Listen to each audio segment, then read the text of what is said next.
مخاطبای صدای نور یه معرفی بکن. سلام به صدای نوریا، من الهام فادیان هستم. کارشناسی مدیریت آشپزی ملل دانشگاه هتلداری درس خوندم، مدیر برند الین سوشی. 2 بچه دارم، آبتین و باران. از سال 97 کارم به صورت حرفه‌ای شروع کردم و اینکه فرزند اول خانواده هستم. حالا دیگه بیشترش رو تو بقیه صحبتات. خیلی هم عالی. چی شد که اصلا این ایده به ذهنت رسید؟ چرا غذاهای آسیایی؟ اصلا از کجا شروع کردی؟ ببینید، من بچه که بودم، چون 2 از همسایه هامون ایرانی نبودن، یکیشون یه خانم انگلیسی بود، یکیشون یه خانم هندی بود، برای خیلی غذاهای چینی درست می‌کردن. حالا من چون با مزه بودم، هی با بچه‌ها اینا بازی می‌کردم، اینا هی به من گفتن بیا خونه ما. من از بچگی خیلی به این سبک غذا علاقه داشتم. بعد دیگه وقتی که متأهل شدم و رفتم سر خونه زندگیم، دوستام که میامدن خونه من حالا این غذا رو درست می‌کردم، چون یه ذره وسواس غذایی هم دارم. بعد اینا چون مثلا توی زمان کم درست میشد، سبزیجاتش زیاد بود، برام جالب بود. دیگه از اول به این سبک غذا علاقه‌مند بودم و هی پرس‌وجو می‌کردم، یاد می‌گرفتم، درست می‌کردم، تا اینکه بعد گذشت و بعد یه مدتی رفتم توی این داستان که اصلا به فکر یک بیزینس و کار افتادم. چی شد که شروع کردی بیزنست رو؟ فکر کنم سال 95 بود. یه کلاس، یه نقطه خیلی احساس کردم تو زندگیم دیگه خسته شدم. حالا مثلا از اینکه فقط بخوام مادر باشم، از اینکه فقط بخوام مثلا یه روتین ثابتی داشته باشم. رفتم کلاسای خودشناسی، اونجا خیلی زندگی من تغییر کرد. چون مثلا من یه دختری بودم توی خانواده خیلی خوب، توی خانواده خیلی حامی، که مثلا اون زمان با اینکه من متأهل بودم، با اینکه بچه داشتم، خیلی خدمات رو خانواده‌ام به من میدادن، ولی من حس خوبی نداشتم. من رفتم کلاس خودشناسی. بعد توی اون کلاس ها اصلا تغییرات زندگی من شروع شد. اونجا بود که من فهمیدم که باید از این نقطه امنه بیام بیرون و حالا تو اونجا میگفتن جنگجوی زندگیمو بیارم بالا و شروع کردم به این که خودم رو تغییر بدم و بسیار کار سختی بود، چون همه اون الهامه رو دوست داشتن. چون من مثلا دختری بودم خیلی مهربون، خیلی به همه برس، بعد دیگه میخواستم برم دنبال خودم. دیگه از اونجا تغییرات زندگی من شروع شد و انگار که همزمانی ها رخ میداد که بخوام یک کاری رو شروع بکنم. یعنی تا قبل از اینکه استارت این کار رو بزنی هیچ وقت سر کار نرفته بودی یا تجربه کار نداشتی؟ من سر کار که اصلا نمیرفتم، حتی خونه هم غذا اینو درست نمی‌کردم، چون حالا میگم مادر پدر خیلی خوبی داشتم، خیلی به من رسیدگی می‌کردم. مثلا میگم اون موقع با اینکه من متأهل بودم، مثلا خونم نزدیک خانواده‌ام بود، اکثر اوقات یکی بود یا غذا برام من می‌آورد یا برام درست می‌کرد. اصولا من اصلا کاری نمی‌کردم، من فقط از صبح با بچه‌هام وقت می‌گذروندم، تفریح می‌کردم، مسافرت مثلا با خانواده‌ام می‌رفتم. نه، هیچ کاری نمی‌کردم، ولی دوست داشتم. یه انرژی خودم حس می‌کردم، یه انرژی دارم ولی تا قبل این کلاس‌ها شاید جسارتش رو نداشتم. و بعد از اینکه این کلاس‌ها رو رفتی، در واقع اون شخصیت الین ساخته شد و تبدیل شدی به یک شخصی که قدرتمنده و میتونه استارت یک کاری رو بر خودش بزنه. نه، یه جوری واقعا خودم نمیدونم چه جور شد. من یادمه فقط یه بار یه دوره همی رفته بودم، داشتم به یکی از دوستان گفتم من این کلاس‌ها رو رفتم و اینجوری و خیلی دوست دارم یه کاری رو انجام بدم. دوستم موقع به من گفتش که حالا یه سوشی درست کن من ببرم مثلا این مهمونیه. من درست کردم بردم، بعد خیلی استقبال شد، خیلی گفتن چقدر خوشمزه بود. یادم همون سال من داشتم میرفتم تایلند، دوستم به من گفت، البته دوستم خیلی خانم موفقیه و خیلی خانوما رو هم وارد عرصه کار کرده، به من گفتش که یه پیج بزن، بعد برو تایلند یه سری وسیله بگی و بیا این کارت رو ادامه بده. حالا اینجا میگم یه موقع‌هایی واقعا من شاید دست خدا رو میدیدم، نمیدونم اسمش چیه. بعد من مثلا ظهر، دقیقاً ظهر این دوره همی بود با دوستام، شبش یه جای دیگه مهمونی بودم، اومدم به یکی دیگه گفتم دوستم مثلا گفته که بیا یه پیج بزن و برو اینا خرید کن. گفت میخوای من برات پیج درست کنم؟ گفتم چجوری؟ گفت من پیجت هم میارم بالا، یه دختر به اسم خودم بود. گفتم اوکی انجام میدی؟ اینا گفت آره. من دیگه رفتم مسافرت و اومدم و توی راه بودم داشتم برمیگشتم، هیچ وقت یادم نمیره، توی فرودگاه قطر بودم، یه آقای بود به اسم آراد. من خیلی پیج اینو دوست داشتم، اوزد که دانشگاه هتلداری دانشجو میگیره. سوگم 3 صبح بود، من دایرکت هم به نظر شما من برم، من اصلا آشپزی هیچی بلد نیستم. حالا جالب و موقع اونم آنلاین بود، جواب داد که شما برو ثبت نام کن، هیچی هم من نباشه اونجا با آدمای مختلفی آشنا میشی. ساعت 7 صبح رسیدم ایران، مدارکم برشم، رفتم دانشگاه ثبت نام کردم. دیگه تو اون دانشگاه موقعی که کلاس عملی بود، موقعی که آسیا شرقی بود، من خیلی رو سوشی مانو بودم، جوری که بچه‌ها منو صدا می‌کردن سوشی سوشی، اصلا مثلا می‌خواستم آره همش میگفتن سوشی. دیگه از اونجا هی اتفاقها برای من افتاد، هی میفهمیدم که باید چیکار، انگار که مثلا این ورود به این دنیا به من هی قدرت میداد، هی اون تعریف‌ها، هی اون کامنت‌های خوبی که می‌گرفتم باعث شد هی خورد این مسیر رو برم جلو. دقیقاً. و این اتفاقش، این که میگی دست خدا بوده یا اسمشو بذاریم تقدیر یا هرچی، یه چیزیه که تو از کودکی در ذهنت خلقش کردی، فقط پرورش داده نشده بوده و زمانی که اون همزمانی ها و اون اتفاقا پشت سر هم میافتاده، افتادی توی اون مسیر رو رفتی جلو تا برسی به اون چیزی که واقعا همیشه توی ذهنت پرورش داده میشده ولی بهش توجهی نکردی. حالا نمیدونستم که قراره تو لاین مثلا رستوران آشپزی باشه، چون میگم مثلا واقعا هیچ آشپزی بلد نبودم، یعنی مثلا فرق گیشنیز و جعفری رو هم نمیدونستم. عالی شد.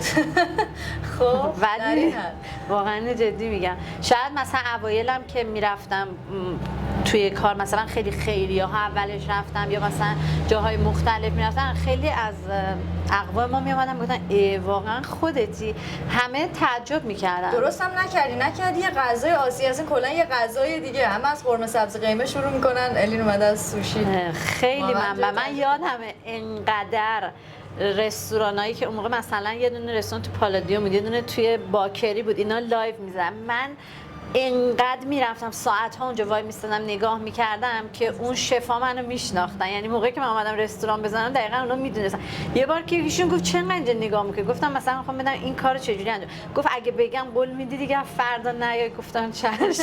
یا مثلا دبی که میرفتیم، مثلا من یادم همه میرفتن خرید میکردن، من میرفتم دم این یو سوشی بود داره لایو میزنه، من هی وای میسا، این عین اون چند روز منو میدید، بعد دیگه من میدید اون بای بای میگم، به من میگم وای میسی تو این ساعت ها، آره من خیلی لذت میبرم، خیلی خوشم میاد و واقعا زمان میذاشتم، ساعت ها میدیدم، میخوندم، کار میکردم، میزدم، اصلا خسته نمیشدم، یعنی به جز اون سوشی انگار هیچی رو نمیدیدم. قشنگ همین عشق به کارته دیگه. ما توی توییتر که تو رو میبینیم انقدر با لذت و تعصب راجع به سوشی صحبت میکنی، راجع به اینم بهمون بگو چرا انقدر تعصب داری نسبت به غذای آسیایی و اینکه رستوران‌های مختلف که دارن مثلا توی منیوشون سوشی میدن، چیزای مختلف سرو میکنن از غذای آسیایی، در کنارش مثلا پیتزا میده فلان میده، اونو تو من دیدم که خیلی توی توییتر با تعصب خاصی راجع بهش صحبت می‌کنی. تعصب از کجا میاد؟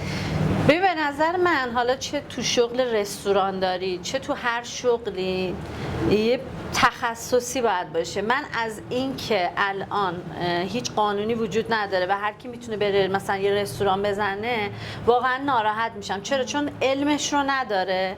خیلی ها میان با پولهای زیاد میان مثلا اومده مثلا سوشی خورده خوشش میاد یه سرمایه گنده میزنه بازار رو خراب میکنه. چرا؟ به نیرو لطمه میزنه، به خرید کالا لطمه میزنه، نمیتونه کیفیت خوب بده، به مشتری لطمه میزنه. من میگم کار باید تخصصی باشه. و همین الان مثلا من الان از سال 97 حالا قبلش رو میگیم مثلا هیچی تو کار سوشی و غذای آسیایی هستم، اصلا شما بخوای هی سرچ بکنی، هی خودتو به روز بکنی، به هی بخوای حواست به کارت باشه، موادت با کیفیت باشه. جنس تقلبی نه زمانی نمیذاره که مثلا میخوام بیام الان به پیتزا فکر کنم، به برگر فکر کنم. بعد مثلا چطور ممکنه یک جایی که یکی داره پیتزا میزنه، سوسیس و کالباس ریخته، بعد بتونه مثلا سوشی خوبی هم بزنه؟ مواد سوشی خیلی گرونه. من از این اتفاق اصلا خوشم نمیاد. من میگم هر چیزی نیاز به مطالعه داره. امیدوارم همه وارد بازار کار بشن، ولی اون شروع خیلی راحته. مثلا شما الان بیا رستوران بزن، راحت ترین کاره. دقیقاً. اینی که توش بمونی، اینی که بتونی سلامت مشتری تو در نظر بگیری، به پرسنلت برسی. خب به نظر من ما مجموعه ای از اینا رو باید در نظر بگیریم که متاسفانه خیلی‌ها در نظر نمیگن. میان رستوران میزنن، یکی دو سال بعد با ورشکستگی میان. من سر خیلی پروژه ها میرم که میلیاردی هزینه کردن و وقتی بهش میگم مثلا شما به عنوان مدیر مؤسسه اصلا میدونی مواد چی، میگم مثلا اسم اینا رو هم نمیدونن، بعد میان بازار رو خراب میکنن دیگه. بله من خیلی با این قضیه مشکل دارم. حتی برای رستوران خودم، حالا باشگاه انقلاب من اولش کارمو شروع کردم، لایو بود. بعد که اومدم اینجا رستوران زدم توی کریم خان، یادمه که مثلا طراح می آوردم میگفتش که بالا رو آشپزخونه بکنید، مشتری پایین بشینه، اینجوری کار سریعتر انجام میشه. حدوداً 3 ماه زمان بود. من گفتم نه لطفاً کار رو شو بکنید. اولا نیروها مجبورم مرتب باشن، دوم شما فرایند کار ما رو میبینی، اعتماد میکنی و اینکه غذا با جسم و روح انسان در تو. شما یه غذای خوب میخوری هم بدنت سلامت، هم روحت خیلی خوب میشه. من دوست دارم اون اعتماد سازی رو بکنم. به من خیلی پیشنهاد میشه بیا بالا شهر، ما بهت لوکیشن میدیم، ما بهت جا میدیم تو فضا اینجوری. من هیچ علاقه ندارم. من همین الینی که اینجا هست رو دوست دارم. فکر کنم الان شما اینجا بودین دیدین که اومدن گفتن ما میخوایم یه سری بیالوگی. گفتم من تا حالا هیچ تبلیغی ندادم، از اینجا هم فعلا نخواهم رفت. من دوست دارم اینجا حواسم هست بکنم، اینجا باشم و کسایی که دوست دارن غذای سالم و دوست دارن که بدونن چی میخوان بیان اینجا پیش ما و لذت ببرن. و من واقعا اینو به جرئت میگم. هر مشتری هم به من زنگ بزنه بگه غذاتون میگم مزه سلیقه، راجع به مزه با من صحبت نکنید، ولی راجع به کیفیت شما اجازه دارید تمام محصولات ما رو ببینید. این که حالا میان خیلی تقلب میکنن توی کار، مواد تاریخ گذشته، مواد تقلب، این چیزا تو الی نیست. و یه موردی بهتون بگم، تأمین کننده های مواد غذایی خودشون و خانواده‌هاشون میان پیش ما غذا میخورن، چون اونا میدونن چه محصولی رو به ما میدن و این برای من خیلی مهمه. دقیقاً این تجربه مشتری که گفتی یکی از فیلدهای خیلی مهمیه که در حال حاضر ما توی مارکتینگ باید واقعا بهش توجه بکنیم و چیزی که من خیلی پررنگ در تو میبینم همین تجربه مشتریه. یعنی تا الان من خیلی دنبالت میکنم، سالهاست توی توییتر ندیدم یکی از مشتریات بیاد و تجربه بدی داشته باشه. چه توییتی که میزنه چه کوتی که میکنه فرقی نداره، توی همه داره از اون تجربه شیرینی که توی الین به دست آورده تعریف میکنه و این واقعا ستودنیه و به خاطر عشقی که خودت به کارت داری. من واقعا ساعت‌ها وقت میذارم. شاید مثلا خیلیا بگن نه یه مدیر، من به عنوان یه مدیر گاهی میام اینجا روی میز به مشتری‌ها توضیح میدم، برای اینکه به نظرم کسی که اومده اینجا اصلا با طبقه اجتماعیش کار ندارم، وقت گذاشته، به ما اعتماد کرده و من باید بهش ارزش بدم. میام بالا سر بهشون توضیح میدم و به جرئت میگم بالای هزاران نفر رو من سوشی خور کردم و فرهنگ سوشی خوردن رو جا انداختم.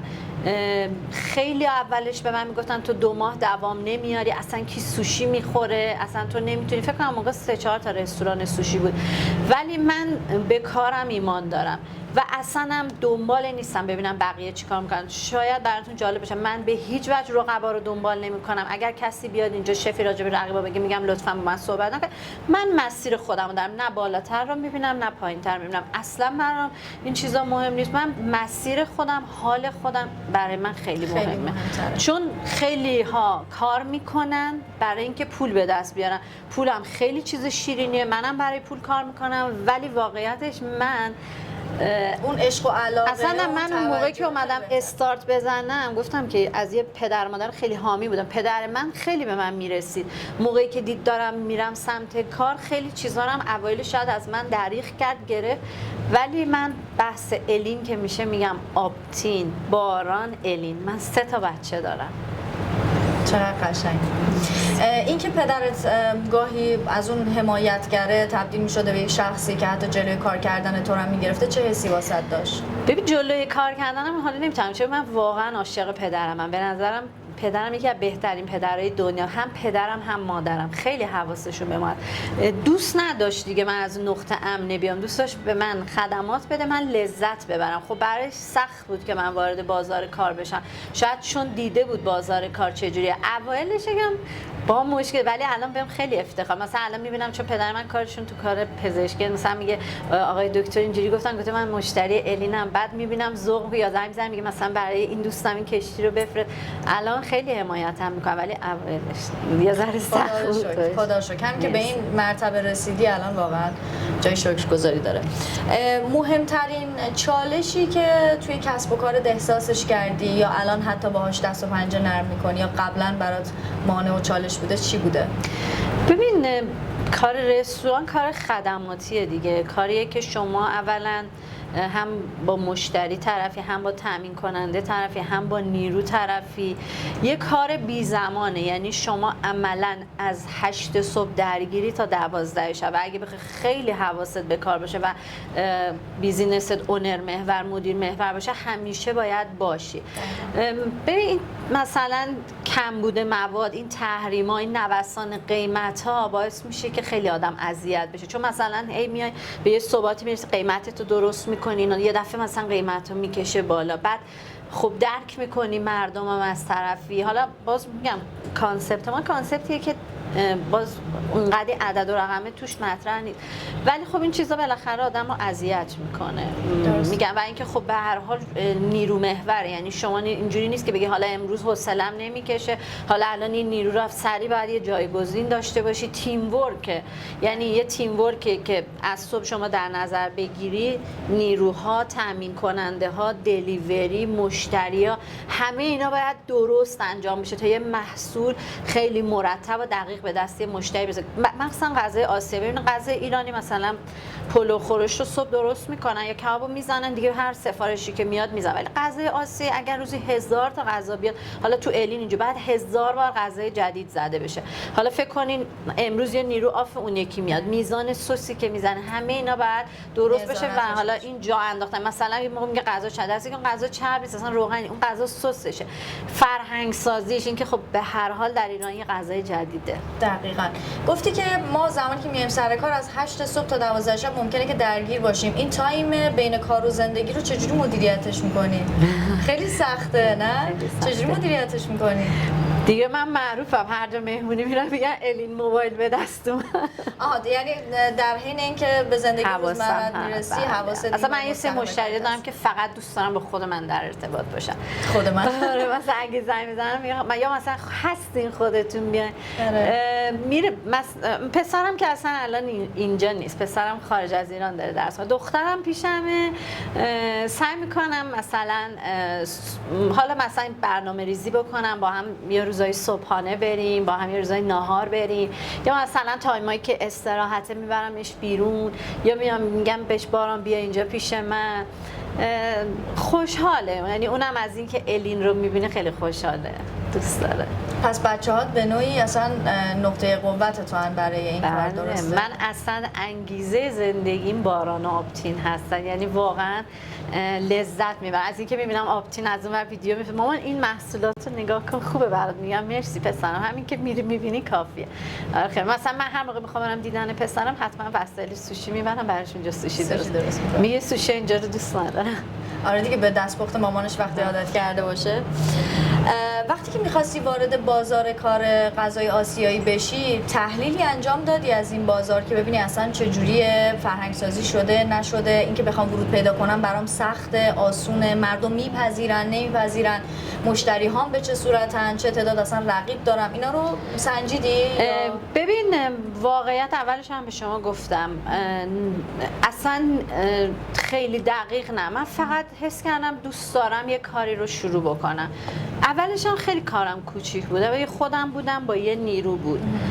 تو فرایند کار کم کم یاد گرفتم، ولی اینو تو دانشگاه یعنی پروژم بود. میدونستم که مثلا فرهنگ سازی یه غذا چجوریه، وقتی یه غذا جدید میاد بعد با مردم چجوری رفتار بشه، چجوری بعد اینو جا بندازی. خب این چون پروژه دانشگاهی بود بله راجبش تحقیق کردم، ولی راجب اینکه این بیزنس واقعا شاید نمیدیدم که حالا قرار الین بزرگ بشه، تعداد نیروها، تعداد مشتریا، اینو دیگه در فرایند کار و تو مسیر. و برات سخت نبود در طی فرایند با آزمون و خطا بهش رسیدن؟ چرا سخت بود، ولی من واقعا لذت میبرم. نمیدونم من اصلا میام الین از این بوی سوسا، از این من عشق میکنم. اون سختیه برای من یه جوری لذته. شاید مثلا برای خیلیا مسافرت لذت باشه، شاید برای خیلیا خرید مثلا چه طلا جعبه. من لذت میبرم مثلا برم وسایل برای الین بخرم. آره بشتم مثلا شما نمیدونم حالا دیدی من با اینکه ادمین داریم ولی باز خودم تو توییتر از توییتر ادمین نداره، اینستاگرام داره، دونه دونه کامنت ها رو جواب میدم، حواسم هست. نه خیلی دوست دارم. خیلی عالیه. اولین محصولی که آماده کردی چجوری بود؟ کی بود؟ زمانشو بهمون بگو. اون حسابی اولین بار خانم مروارید که اصلا ایشون مشوق من بودن 3 رول سوشی سفارش داد، من رفتم خریدم، درست کردم، کلی هم عکس گرفتم، تو پیجم هم هست، یعنی توی اینستاگرام برین از ابتدای کارم هست. بسته بندی کردم فرستادم و بعد اون کامنت های خوبی که ایشون دادن هنوز بهش میگم نمیدونم واقعا اونا رو واقعی گفتی یا نه، میگه کاری نشه باش مسیرتو برو. همون شده در واقع یه نقطه‌ای برای پرتاب الین. چقدر خوب. دیدم توی پیجت که آموزش میذاری، چی شد به فکر آموزش افتادی؟ اصلا مسیر مدرس شدن خیلی متفاوت از مسیر مدیریت یک برند داشتن. چی شد که به فکر آموزش افتادی؟ میدونی من تو دانشگاه که بودم مثلا سر کلاس آسیای شرقی استاد اون میگفت الین بیاد آموزش بده. بعد راستش بخوای زیاد دوست نداشتم اوایل آموزش بدم، چون مثلا گفتم چه کار. بعد یه خانومی اومدن از استان که الان ایشون هم خیلی تو سوشی موفق، الان ایشون هم دارن کلاس میذارن اونجا، بهشون یاد دادم و خیلی راضی بودن و مثلا بعدش هم به من زنگ زدن که من کلاسای دیگه رفتم. بعد دیگه روز به استاد خودشناسی گفتم استاد زیاد با آموزش اوکی نیستم. گفت همیشه یادت باشه اگر بلد بودی یاد بدی و انقدر قدرت ذهنت بالا رفت که بدونی وقتی یاد بدی رقیب تو نیستن، همونها کنار تو هستن، اون موقع تو آدم موفق میشی. ولی وقتی میری یاد میدی درست یاد بده. دیگه سعی کردم اینو انجام بدم. بعد دیگه مثلا زنگ میزدن از آموزشگاه یا بهم میگفتن بیا، میرفتم کلاس‌ها رو برگزار می‌کردم، بچه‌ها خیلی راضی بودن که دیگه الانم که با یه آموزشگاه آکادمی تشریفات دارم کار میکنم. حالا امیدوارم که ادامه بدم چون واقعا آموزش از من انرژی میگیره. من کارگاه زیاده. آره هم زیاده، همین که ببینید من به بچه‌ها میگم خواهش میکنم سر کلاسای من میایین نگید که مثلا چند تا به ما یاد میدین، من تکنیک ها رو به شما یاد میدم جوری که شما بتونید منو بخونید و واقعا خوشحالم. الان تارا، شیراز، الناز، شمال همشون دارن کار میکنن، خیلی هم راضی هستن و میگم مشتریامون هم راضی هم. این برای من خیلی برد حساب میشه و جالبه اونا خوششون میاد اینجا سوشی میخورن. آره استاد بودن کلا خیلی جذابه وقتی میبینی که تونستی یه سری چیزها رو به یه سری افراد آموزش بدی که اونها بتونن به یک رشدی برسن و درآمدزایی کنن، خیلی براشون جذاب میشه. یکی از بخش‌های جذاب کارآفرینی هم دقیقاً همینه دیگه. تو وقتی که کارآفرینی میکنی در واقع داری به یک عده آدم دیگه نون میرسونی که اونها هم بتونن یه مسیر رو پیش ببرن. خیلی عالی. سرمایه اولیت که شروع کردی چقدر؟ شاید برای خیلی از خانم‌ها سوال باشه بخوان این کار رو استارت بزنن و ندونن با چقدر باید شروع کنن. ببین آخه الان خیلی وضعیت فرق کرده. من اولش نمیتونم بگم، بالاخره تو باشگاه انقلاب میدونی که اونجا عدد و ارقام فرق داره. من اولش باشگاه انقلاب از یه جای کوچیک شروع کردم، 10 متری بود، کوچیک بود. نمیتونم بگم اون موقع سرمایه نداشتم، اون موقع سرمایه گذاشتم ولی شاید اون سرمایه نبودش اتفاقی تو زندگی من نمینداخت. یعنی حالا اومده مثلا حتی فکر کنم خانواده‌ام گفتن حالا بزنیم این، نه که اونا بر من، حالا بذار بزنه این پول رو داره 2 ماه دیگه خسته میشه. به هر حال استارت سرمایه گذاری رو ببین الان ولی سخت. الان شما باید با برنامه باشی، خیلی با چند سال پیش فرق کرده. یعنی لول هاش و کاری که میخوان انجام بدن بستگی داره به اینکه بخوان کجا یه لوکیشنی بگیرن، چقدر سرمایه اولیه برای آموزش ببینن درسته؟ همه اینا. بعد بازار ایران آخه بازار رقابتیه، شما آخه رقیب خوبی که نداری. وقتی تحریم نباشیم مثلا برندهای دیگه بیان، تازه اون موقع متوجه میشیم چه بازار رقابتیه. ولی اینکه بخوای کارو الان درست شروع بکنین، خب یا باید برین یه جای مدت وایسین کار کنین، یا باید درسشو خونده باشین. مثلا اینجوری من خیلی اینو توی افراد میبینم که حالا ما یه پولی داریم بیایم یه رستورانی بزنیم، اوکی میزنم، ولی واقعا اون جواب رو نخواهن گرفت. به نظر من بیشتر از سرمایه اون چیزی که توی این کار ارزش داره زمان و یادگیریه. اینکه حداقل 2-3 سال آموزش ببینن، یه جا کار کنن، کار رو یاد بگیرن، بعد بیان سرمایه گذاری کنن. گفتم که زدن خیلی راحته، راحت ترین کار زد. تا 6 ماه اولم خیلی شیرین و رویاییه، ولی بعدش درسته. اگه برگردی به الین چندین سال پیشت، قبل از اینکه این مسیر کارآفرینی رو شروع کرده باشه، چه توصیه‌ای بهش می‌کنی؟ من اگه به چند سال پیش برگردم، حالا رو روال زندگی خودم میگم، هرگز هیچ نقطه از کارم رو به کسی واگذار نخواهم کرد. 100 برابر بیشتر از این حواسم رو به کارم خواهم داد، مخصوصا تو قسمت‌های مالی، و سعی میکنم اعتمادم رو کمی سخت‌تر کنم، چون به نظرم آدم، مخصوصا خانوم ها، اونایی که خیلی امن بزرگ شدن، چالش ها رو نمیبینن. مثلا یکی از موزه همه آدمای خوبی هن. نه اینکه داره راست میگه، آره اینجوری، ولی الان به نظرم باید دقتمو بیشتر میکردم. چی شد که این جمله رو گفتی که مثلا اعتماد بیشتری الان باید داشته باشم به نسبت قبل؟ روز داستان زندگی خودم میگم، اینکه خیلی جاها اعتماد کردم، اینکه خیلی جاها مجبور شدم از دست بدم، اینکه شاید برای خیلی این کار نکنم. من به خاطر الین خیلی چیزها رو دادم، چه مالی، چه روانی، چه احساسی رفته، ولی الین رو نگه داشتم. این خیلی ارزشمنده. خوش به حال الین که همچین مادری داره. تعریفت از کارآفرینی چیه؟ به نظر کارآفرینی اولین چیزی که میخواد عشق عاقلانه است. یعنی اونجایی که شما انقدر قدرت داری که شدی رهبر یک گروه، بعد صبح که میای سر کارت میبینی مثلا 5 تا نیرو داری، 10 تا ان تا نیرو داری، به اینا نفری 3-4 نفر وصلن که اینا دارن روزی اونا رو میدن. اون حس قدرت، اونجایی که به نظر کارآفرین، اونجایی که من اینجا برای نیروهام غذایی که میاد غذای خونگی، همون غذاییه که خودم میخوام، یعنی بهترین محصولات غذایی رو میگیرن برای نیروهام، خودم هم همون غذا رو میخورم، جای خوابش و این همه. اون نقطه‌ای که فکر کنی که بقیه هم از تو هستن و تو داری زندگی سری رو شکل میدی، یه قدرتی میخواد، یه توانی میخواد، یه از خود گذشتگی میخواد. همه مثلا کارفرما رو میبینن، شاید خیلی تو کار ما پیش این که داره فقط مثلا میگه نه اینجوری نیست. ما از صبح یه کارآفرین درگیره، بخواد این به نظرم بزرگترین قسمت به جز اون عشق، یه مدیر. من همیشه این رو میگم، اینو تو دانشگاه به ما یادن گفتن اگر میخواین رستوران بزنید یاد بگیرید، برید جای ظرفشورتون وایسی ببینید مشکلاتش چیه، برید جای صندوقدارتون وایسی، برید جای نمیدونم من الان تو هر قسمتی خودم میتونم بک باشم، هیچ موقع هم ناراحت نشم. صندوقدار نید من میتونم بک باشم، ویتر نید من میتونم بک باشم. مثلا یه موقع دوست من میگه الی تو داری، میگم ببین رستوران همینه، مثلا نیرو نیومده من الان چیکار کنم؟ بلکم بگم مشتری، رستوران داری همینه، باید لحظه به لحظهش لمس بشه، خودمون رو جای بچه‌ها بذاریم، بالاخره اونها هم یه سری مشکلات دارن. کارآفرینی از نظر من یک عشق، یک قدرت، یک عقل و یک از خودگذشتگی میخواد، چون خیلی راحته که ما با همین سرمایه بریم از زندگیمون لذت ببریم، هزار یک کار بکنیم، ولی اون پول رو داریم میذاریم توی کار، داریم زندگی دیگران رو میگذرونیم. خیلی خوبه، من دوستش دارم. و تو الین تفکر رهبری داری، تو حالا میگی مدیر، ولی من توی هیچ کدوم از واژه‌هایی که میگی اصلا قدرت مدیریت نمیبینم. نگاهت بالا به پایین نیست نسبت به افرادی که داری باهاشون کار میکنی یا حتی مشتریات.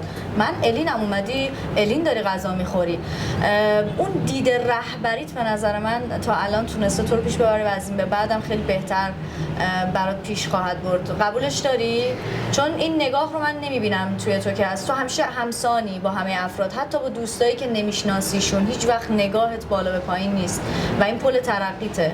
یه چیز جالبی مثلا یکی دو بار شنیدم میگه من اینجا مشتریایی که میان وقتی دارن میان همیشه اینجوری بهشون تعظیم میکنم، بعد خیلی هم براشون جالبه، مثلا میگن چرا.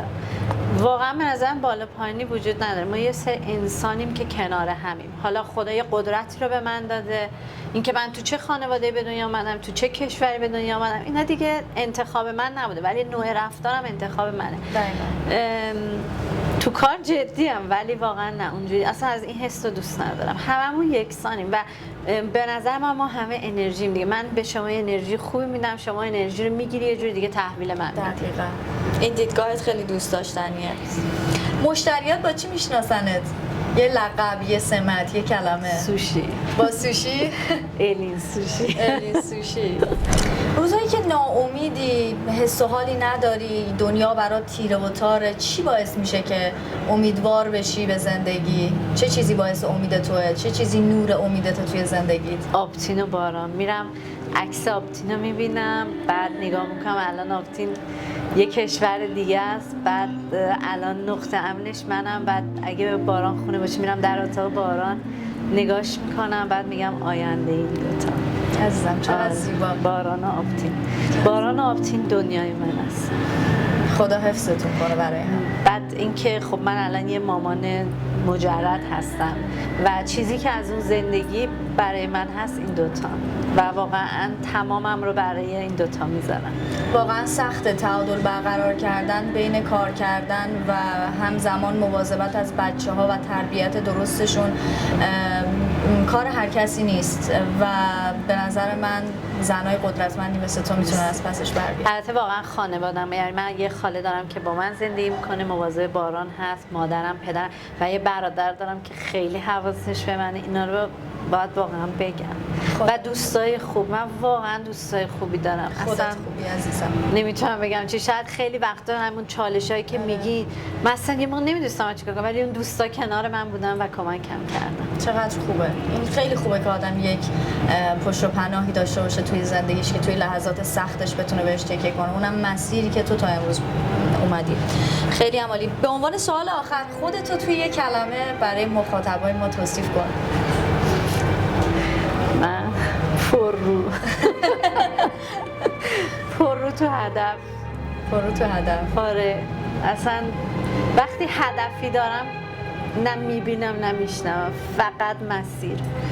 خیلی های مدت مثلا سعی کردن رو روانه نمیتونی یا مثلا اینجوری اصلا فقط پررو تو هدف. شاید خیلی چیز من مثلا گفتم جنگجو جسور، ولی نه واژه‌ای که واقعا خودت باش. آره. راحتی دوست دارم پررو تو هدف و هدفم هم میدونم. من میدونم از زندگیم چی میخوام. چقدر خوبه اینو فهمیدم که من از زندگیم چی میخوام.